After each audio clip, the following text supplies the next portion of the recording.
Hi, my name is Kari Mugo and I work for the Mawazo Institute, which is based in Nairobi, Kenya. I am part of the team that leads the Nairobi Ideas Project, which is our public engagement program based out of Nairobi, Kenya. Where was I on November 1989? I was probably crawling around the floor somewhere or making a big mess full of tears somewhere else. I was a toddler then, so I don't have much memory of where I was when the Berlin Wall fell. Which wall does our project break? Our project breaks science communication walls across the African continent with a focus on the East African region where we are based out of. What is the challenge your project addresses and what is the solution?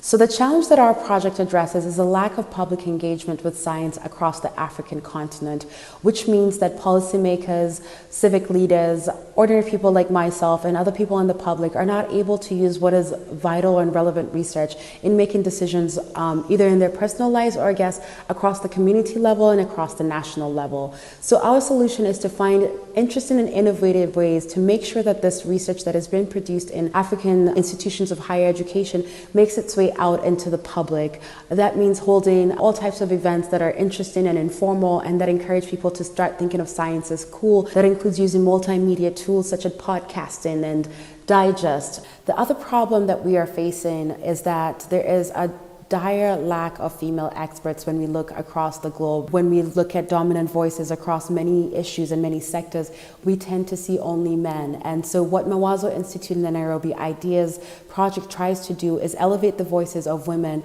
as experts on the African continent. Women make up half of the population across the continent, and we want to make sure that their voices are not only heard, but also that their research and that their findings are made useful across all decision making and all spheres of influence where there is a stake for women and girls.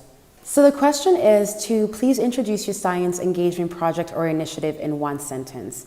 The Nairobi Ideas Project is a platform that uses creative storytelling, digital and multimedia tools to create content that is easily digestible and very easy to engage in for a variety of audiences who are interested in science that is taking place in the continent or people who are curious about science that is being done by Africans. Question 2 of this is, what was the reason to start the project?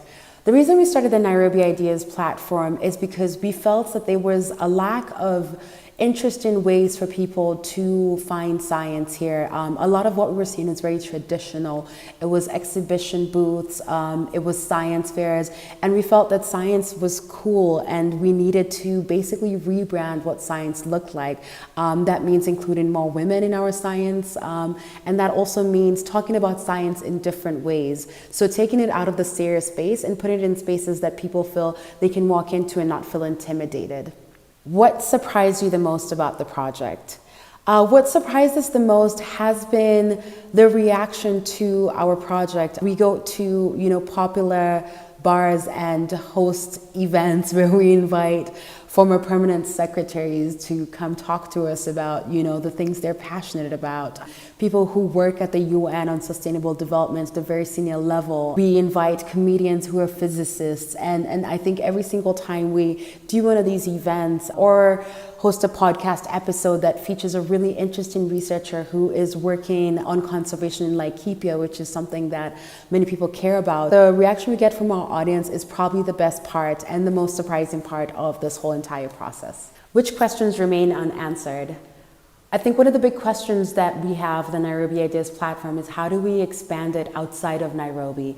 We want to make sure that people who are not in mega cities also have a chance to learn more about science and find ways to engage with the centers of academia and the experts that are within their communities. So we want to make sure that there's not the rural-urban divide that we see so often when it comes to initiatives like this. So that's a big question. How do we take ourselves outside of Nairobi? How do we take ourselves outside of Kenya? Which part of your work with the initiative keeps you awake at night?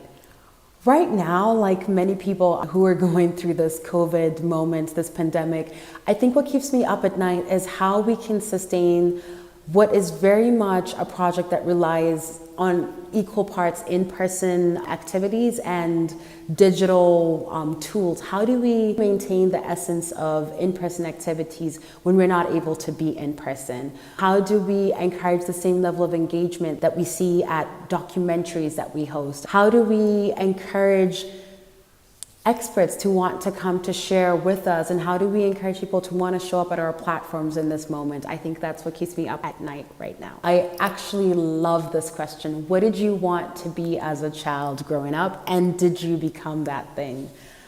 I wanted to be an air hostess, and then I was told to dream bigger, and so I decided I wanted to become a pilot. And then I was told to dream smaller because I was a woman. And so I settled on becoming an economist in high school. I did study economics, and right now I am doing nothing to do with any of those things. I like this question too. So what is my face when I come up with a great idea? I think it lights up. I'm like, I get really excited, you know. I'm like, when a great idea strikes me, my eyes must just get wider. I must just get a huge smile on my face. Or else I'm just really antsy and I want to just put my hand up like, me, pick me. If I was to express my work with one gesture in a game of charades. Okay, how would I express my work in a game of charades? Okay, I'm gonna have to stand for this one. It would be